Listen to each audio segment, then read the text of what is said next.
Viewers আসসালামু আলাইকুম ওয়া রাহমাতুল্লাহ। আমরা মুনাফা এবং আসলের অঙ্কগুলো ধারাবাহিক সিকোয়েন্সে ছিলাম। আমরা অলরেডি সরল মুনাফার 3টি পার্ট শেষ করে ফেলেছি। আপনারা যারা ভিডিওগুলো মিস করেছেন অবশ্যই সরল মুনাফার ভিডিওগুলো দেখে নেবেন, কারণ আমরা সেখানে যে টেকনিকগুলো আলোচনা করেছি সেই টেকনিকগুলো most important for every job. সেগুলো থেকে প্রত্যেকটি চাকরি পরীক্ষা আপনি কমন পাবেন। সেখানে আমরা মোটামুটি 10 থেকে 12টি টেকনিক আলোচনা করেছি। সো যারা পূর্বের টেকনিকগুলো দেখেননি সরল মুনাফার অবশ্যই টেকনিকগুলো দেখে নেবেন। আর একটি কথা আপনাদেরকে বলে রাখতে চাই, সেটি হচ্ছে যে আমরা এখানে যে টেকনিকগুলো রিলেটেড অঙ্কগুলো আলোচনা করেছি এবং যে টেকনিকগুলো আলোচনা করেছি এই টেকনিকগুলো আমরা হচ্ছে যে অ্যানালাইসিস করেছি যে এই টেকনিকগুলো থেকেই প্রত্যেকটি চাকরির পরীক্ষায় অঙ্ক আসে। সো আপনারা যদি কেউ এগুলো আয়ত্ত করেন তাহলে আমার বিশ্বাস 100% আপনারা এগুলো কমন পাবেন। সো আমরা আজকে যে টপিকস নিয়ে আলোচনা করব সেটি হচ্ছে যৌগিক মুনাফা, অথবা যৌগিক মুনাফাও এটাকে বলা হয়, অথবা চক্রবৃদ্ধি মুনাফা এবং চক্রবৃদ্ধি সুদ, সেগুলো নিয়ে আলোচনা করব। আপনারা এখানে টেকনিক 1 দেখতে পাচ্ছেন। আমরা প্রথম যে টেকনিকটি ইউজ করব সেটি হচ্ছে C equal P into 1 plus হার ডিভাইডেড 100 ইন্টু এন, আর এখানে পাওয়ার হিসেবে থাকবে সময় ইন্টু এন। সো এই টেকনিকে আমরা এখানে সি বলতে আমরা বুঝিয়েছি চক্রবৃদ্ধি মূল, সবৃদ্ধি মূলধন এবং সুদ আসল। অর্থাৎ আপনারা এই চক্রবৃদ্ধির অঙ্কগুলোতে দেখবেন যে কোনো এক সময় চক্রবৃদ্ধি মূল লেখা থাকে, সবৃদ্ধি মূলধন লেখা থাকে, আবার সুদ আসল লেখা থাকে। সুতরাং আমরা এখানে সি বলতে আমরা 3টি জিনিসকে বুঝবো, অর্থাৎ 3টি জিনিস মানে হচ্ছে সি, এবং 3টিকে একই জিনিস বলা হয়ে থাকে। এবং এখানে পি বলতে আমরা বুঝবো আসল। আর একটি মোস্ট ইম্পর্টেন্ট যেটি মনে রাখতে হবে, এখানে এন রয়েছে। এই এনকে আমরা বুঝবো বছরে চক্রবৃদ্ধির সংখ্যা, বছরে চক্রবৃদ্ধি কতটি হচ্ছে সেটি আমরা বুঝবো। সুতরাং এখন আমরা এই টেকনিকের মাধ্যমে অঙ্ক করব। আপনারা এখানে একটি অঙ্ক দেখতে পাচ্ছেন। এক ব্যক্তির বার্ষিক 10% চক্রবৃদ্ধি সুদে 600 টাকা ব্যাংকে জমা রাখলেন, দ্বিতীয় বছর শেষে সুদসহ কত টাকা পাবেন? আমরা এখানে যে টেকনিকটি ইউজ করবো সেটি লিখে ফেলবো। সেটি হচ্ছে সুদ আসল ইকুয়াল আসল ইন্টু 1 প্লাস হার ডিভাইডেড 100 ইন্টু এন, এখানে পাওয়ার হিসেবে সময় ইন্টু এন। এখন আমাদের সুদ সহ কত টাকা, তার মানে সুদ আসল আমাদের বের করতে বলেছে। আমরা এখানে আসলের পরিবর্তে আমরা 600 লিখে দিলাম, এখানে 1 লিখলাম, প্লাস আমাদের 10% চক্রবৃদ্ধি সুদে, সুতরাং আমরা এখানে 10 লিখে দেব, আর 100 এখানে লিখে দেব। আর এন হচ্ছে আমাদের বছরের চক্রবৃদ্ধির সংখ্যা।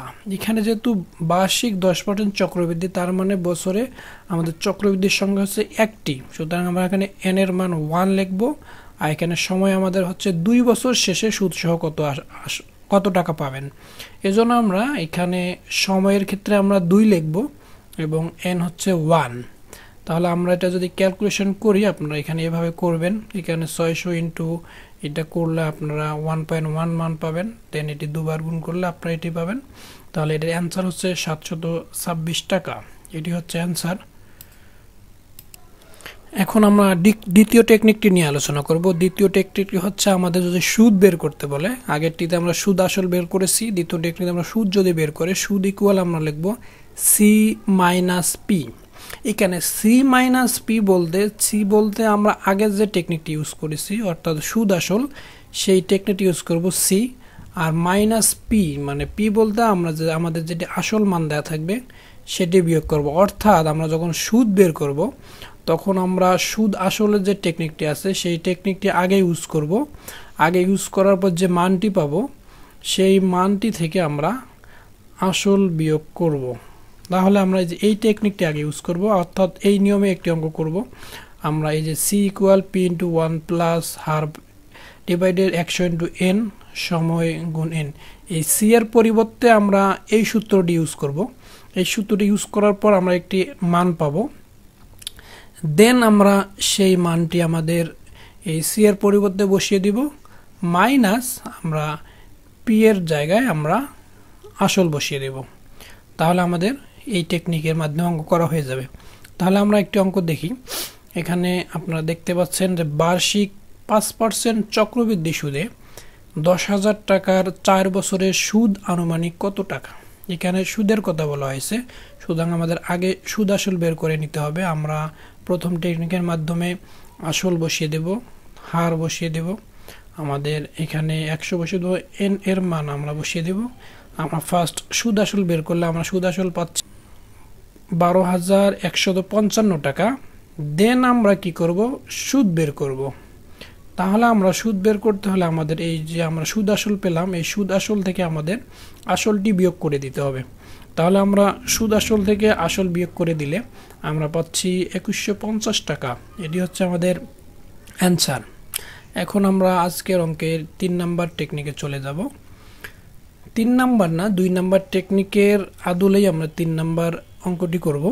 এখানে একটি অঙ্ক আপনারা দেখতে পাচ্ছেন, বার্ষিক 8% হার সুদে ষান্মাসিক চক্রবৃদ্ধিতে 1000 টাকার 1 বছরের সুদ কত টাকা।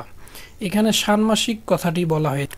এখানে একটি ইম্পর্টেন্ট জিনিস আপনাদের মনে রাখতে হবে, সেটি হচ্ছে এই যে আমরা এখানে এন লিখেছি, এন এর ক্ষেত্রে অঙ্কের ভাষার বিভিন্নতায় আমাদের এখানে এন এর মান পরিবর্তন। এখানে আপনাদের একটি জিনিস মনে রাখতে হবে, সেটি হচ্ছে ষান্মাসিক। এখানে আমরা এন কে নির্দেশ করেছি যে 1 বছরে অর্থাৎ বাৎসরিক চক্রবৃদ্ধির হার কতটি। এখানে বলা হয়েছে ষান্মাসিক চক্রবৃদ্ধি, অর্থাৎ এখানে বাৎসরিক চক্রবৃদ্ধি হচ্ছে দুটো, কারণ ষান্মাসিক এবং ষান্মাসিক দুটো ষান্মাসিক মিলে হচ্ছে বাৎসরিক। সুতরাং এখানে এন এর পরিবর্তে আমরা 2 বসিয়ে দেব। সুতরাং আমরা এখন লিখে ফেলি আসল 1000 টাকা, এখানে হচ্ছে 1 প্লাস হার হচ্ছে আমাদের 8, 100 ইন্টু এন এর পরিবর্তে 2 এখানে লিখব, এবং সময় আমাদের হচ্ছে 1 বছরের সুদ কত বের করতে বলা হয়েছে। আমরা সময়ের জায়গায় 1 লিখব এবং এন এর জায়গায় 2 লিখব। সুতরাং আমরা এটা করে ফেললে আমরা পাচ্ছি 1081.6 টাকা আমরা সুদ আসল পেলাম। আমরা সেখান থেকে যে সুদ বের করি, তাহলে আমাদের সুদ আসল থেকে আমাদের আসল বিয়োগ দিতে হবে।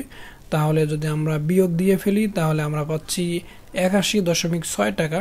আমাদের এখানে 100 হবে না, আমাদের এখানে 1000 হবে। আমরা এখানে ভুল করে 100 লিখে ফেলেছি, আমরা এখন 1000 লিখে দিচ্ছি। তাহলে আমাদের হয়ে যাচ্ছে 81.6 টাকা। আশা করি আপনারা বুঝতে পেরেছেন। এই ভিডিওগুলো আপনাদের কাজে লাগবে পরীক্ষায়। তো আজকে পর্যন্ত সবাই ভালো থাকবেন। আল্লাহ হাফেজ।